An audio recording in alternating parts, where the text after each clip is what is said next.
Cinema అయిన Maruti talkies cinema రివ్యూకు స్వాగతం. నేను మిస్టర్ బీ. నా మాట సూటిగా ఉంటుంది, మ్యాటర్ క్లియర్ గా ఉంటుంది. వీడియో టాకీస్ రోజా మా ఇద్దరు గురించి డీటెయిల్ గా తెలుసుకోవడం కోసం ఈ ఛానల్ ఇంట్రడక్షన్ వీడియో చూడగలరు. ఇప్పుడు మ్యాటర్ లోకి వెళ్దాం. ప్రభాస్ మిత్రులుగా మిర్చి సినిమా తీసి హిట్ కొట్టి ఆ ఒక్క సినిమాతోనే అగ్ర నిర్మాతల జాబితాలో చేరిపోయారు యువి క్రియేషన్స్ బ్యానర్స్ నిర్మాతలు. మిర్చి తర్వాత వాళ్ళు తప్పకుండా మరో పెద్ద హీరోతోనే సినిమా ప్లాన్ చేస్తారు అని అందరూ అనుకున్నారు. కానీ ఆ ఆలోచనలకు భిన్నంగా శర్వానంద్ హీరోగా కేవలం షార్ట్ ఫిల్మ్స్ మాత్రమే అనుభవంగా కలిగిన ఒక కొత్త దర్శకుడికి అవకాశం ఇస్తూ రన్ రాజా రన్ సినిమాను రూపొందించి అందరినీ ఆశ్చర్యపరిచారు. సినిమాను రూపొందించడం మాత్రమే కాదు, మనసు పెట్టి చాలా ఇష్టంగా ప్రచారం చేశారు. సినిమాపై ఆ నిర్మాతల నమ్మకాన్ని చూసి ఏమిటి వీళ్ళ ధైర్యం, ఏముంది సినిమాలు అని చాలా మంది అనుమానంతో కూడిన ఆసక్తిని కనబరిచారు. ఇలాంటి పరిస్థితుల మధ్య ఈ వారం థియేటర్లకు వచ్చాడు రన్ రాజా రన్. నిర్మాతలు తనపై పెట్టుకునే నమ్మకాన్ని ప్రేక్షకులకు కూడా కలిగించడంలో ఈ రాజా ఎంతవరకు సఫలమయ్యాడో మన సమీక్షలో చూద్దాం. సినిమా కథ విషయానికి వస్తే సిఐ శర్మను ఎన్టీఆర్, రామ్ చరణ్, ప్రభాస్, మహేష్ బాబు, పవన్ కళ్యాణ్ కలిసి కిడ్నాప్ చేయడంతో ఈ సినిమా మొదలవుతుంది.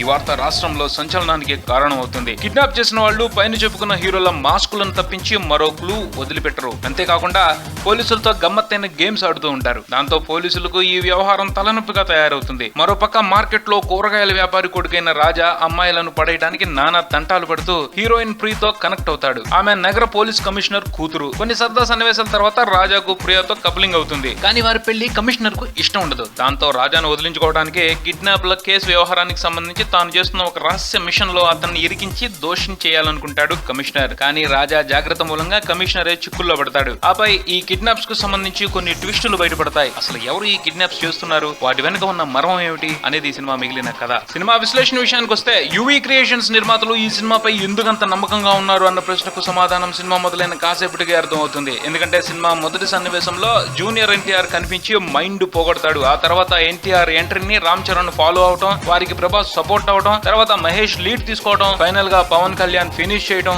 ఆ సీన్ అంతా చాలా గమ్మత్తుగా ఉంటుంది. అవన్నీ మాస్కులని తెలిసినా పిచ్చ ఫిదా అయిపోతాం. అలా మొదటి సీన్ తోనే కుర్ర దర్శకుడు సుజిత్ ప్రేక్షకులను కట్టుపడేశాడు. ఆ తర్వాత నుండి తనేం చెబితే దానిని గుడ్డిగా ఎంజాయ్ చేయడం మినహా మరో పని పెట్టుకోకూడదు అని ప్రేక్షకులు డిసైడ్ అయ్యేట్టు చేశాడు. ఆపై తన గేమ్ ని మొదలుపెట్టి 2 గంటల సేపు గిలిగింతలు పెట్టి హాయిగా నవ్వించి సరదాగా బయటికి పంపించాడు. ఈ రన్ రాజా సినిమా ప్రత్యేకంగా దర్శకుడి సినిమా. కథగా చెప్పుకుంటే ఇది ఒక సాధారణమైన రివెంజ్ స్టోరీ. కానీ దానికి సుజిత్ సమకూర్చుకున్న స్క్రీన్ ప్లే సూపర్ అని చెప్పాలి. అలానే స్టాండర్డ్స్ ప్రకారం ఉంటే పక్కా స్క్రీన్ ప్లే అని చెప్పడానికి కూడా లేదు. కొన్ని చమక్కులు ఉన్నాయి, కొన్ని థ్రిల్ కలిగించే ట్విస్టులు ఉన్నాయి. అలానే కొన్ని చోట్ల లాజిక్లు ఎగిరిపోయాయి, కొన్ని పొరపాట్లు జరిగాయి. కానీ ఆ పొరపాట్లను ఎవరు గుర్తించడానికి అవకాశం లేకుండా సుజిత్ సినిమాను చాలా స్మార్ట్ గా నడిపించాడు. అంటే పొరపాట్లను తొక్కేస్తూ పాజిటివ్ అంశాలను హైలైట్ చేస్తూ భలే గేమ్ ఆడాడు. అలానే సుజిత్ కు బాగా కలిసి వచ్చిన అంశం ఏమిటంటే ప్రేక్షకులు, ముఖ్యంగా తెలుగు ప్రేక్షకులు ఏ విషయాలను అమితంగా ఇష్టపడతారో వాటి మీద కొంత స్పష్టమైన అవగాహన కలిగి ఉండడం. ఈ అవగాహన బేస్గానే తెలుగు ప్రేక్షకులను కూల్ గా మెప్పించి కూల్ గా ఈ సినిమాతో సక్సెస్ అయ్యాడు అతను అని చెప్పొచ్చు. కథలో కొన్ని పొరపాట్లు ఉన్నప్పటికీ వాటి గురించి ఆలోచించే అవకాశం సినిమా చూస్తున్నంతసేపు ఎక్కడా ఇవ్వలేదు. సినిమా జరుగుతున్నంతసేపు ప్రేక్షకులు సుజిత్ ఆధీనంలో ఉంటారు. తన ఆధీనంలో ఉన్న వారిని ఎక్కువ శాతం నవ్వించే బయటికి పంపించాడు. సుజిత్ రాసిన డైలాగులు కూడా అందుకు బాగా సహకరించాయి. సుజిత్ రాసుకున్న కథా కథనాలే కాదు, అతనికి సమకూరిన నటీనటులు, ఇతర సాంకేతిక విభాగాలు సినిమా బాగా రావడానికి వాటి వంతు సహకారాన్ని అందించాయి. శర్వానంద్, అడవిశేష్, సంపత్ రాజు, కోటా శ్రీనివాసరావు సహా సినిమాలో కనిపించే కామెడీ ఆర్టిస్టులు కూడా వారి వంతు సహకారాన్ని బాగా అందించారు. సాంకేతిక విభాగాల విషయానికి వస్తే గిబ్రాన్ సంగీతం, మది సినిమాటోగ్రఫీ అవుట్ స్టాండింగ్ అని చెప్పొచ్చు. పాటలు మొదట వినటానికి కొంచెం నిదానంగా ఎక్కాయి, కానీ బుజ్జిమా బుజ్జిమా పాట మాత్రం ఒక ఊపు ఊపింది. థియేటర్ లో ఆ పాటకు ప్రేక్షకులు చేస్తున్న గోల చూస్తుంటే ఆ పాట ఏ రేంజ్ లో హిట్ అయిందో అర్థం అవుతుంది. మిగతా పాటలు వినబుల్ గా అనిపించలేదు, కానీ సినిమా చూసిన తర్వాత ప్రతి పాటను ఇష్టపడటం మొదలు పెడతారు. అన్ని పాటలను చాలా చాలా అందంగా చిత్రీకరించారు. ఈ సినిమాలోని పాటల కోసం ఖర్చుకు వెనకాడకుండా ఈ నిర్మాతలు ఒక విషయాన్ని రుజువు చేశారు. సినిమా విజయంలో పాటల పాత్ర కూడా తప్పకుండా ఉంటుందనే విషయాన్ని నమ్మి అందుకు అనుగుణంగా కృషి చేశారు. ఇప్పుడు దాని ప్రతిఫలంగానే ఈ సినిమా విజయంలో పాటలు కూడా వాటి పాటను తీసుకొని ఉన్నాయి. పాటలే కాదు, నిర్మాణ పరంగా అన్ని విభాగాలు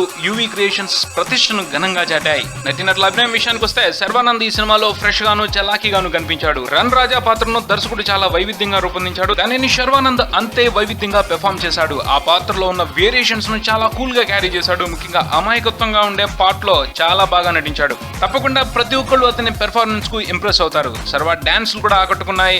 కొత్త అమ్మాయి సీరత్ ముఖంలో కొన్ని మైనస్లు ఉన్నాయి, కానీ యాక్టింగ్ బాగా చేసింది. ముఖ్యంగా డాన్స్ చేసేప్పుడు ఆమె యూజ్ చూస్తుంటే భలే ముచ్చటేస్తుంది. పంజాబ్ ఫేమ్ అడవిశేష్ ఒక మంచి కథలో కీలకమైన పాత్రలో కనిపించి ఆకట్టుకున్నారు. చాలా రోజుల తర్వాత శేష్ మంచి ప్రాధాన్యత ఉన్న పాత్రలో కనిపించాడు. సిన్సియర్ పోలీస్ ఆఫీసర్ పాత్రలో డైనమిక్ గా కనిపించాడు, అలరించాడు. ఈ పాత్రతో దర్శకుడు సుజిత్ అండర్ ప్లే గేమ్ ను చాలా చక్కగా ఆడాడు. కమిషనర్ గా సంపత్ రాజ్ ఆకట్టుకున్నారు. కోటా శ్రీనివాసరావు సహా సినిమాలో కనిపించిన నటులందరూ వారి పాత్రలు అంచనాలకు తగ్గట్టు బాగా నటించారు. సినిమా ప్లస్ పాయింట్స్ విషయానికి వస్తే దర్శకత్వం, శర్వానంద్ నటన, పాటలు, కామెడీ ప్రధానంగా సినిమాకు ప్లస్ పాయింట్స్ గా చెప్పుకోవచ్చు. మైనస్ పాయింట్స్ విషయానికి వస్తే క్లైమాక్స్ కొంచెం రొటీన్ గా అనిపించడం, కొన్ని లాజికల్ మిస్ అవడం ఈ సినిమాకి సంబంధించి మైనస్ పాయింట్ గా కనిపిస్తున్నాయి. చివరిగా కొసమెరుపు విషయానికి వస్తే ఈ రన్ రాజా రన్ కొత్త రకమైన సినిమా అయితే కాదు కానీ ఒక కొంగొత్త అనుభూతిని కలిగించే సినిమా. ఆ అనుభూతి కోసం ఈ సినిమాను 1-2 సార్లు చూసేయచ్చు. ఇది రన్ రాజా రన్ సినిమాకి సంబంధించిన రివ్యూ. మరో రివ్యూతో మళ్ళీ కలుద్దాం. Keep watching Maruti talkies. For me mister B and talkies Raja. Thank you.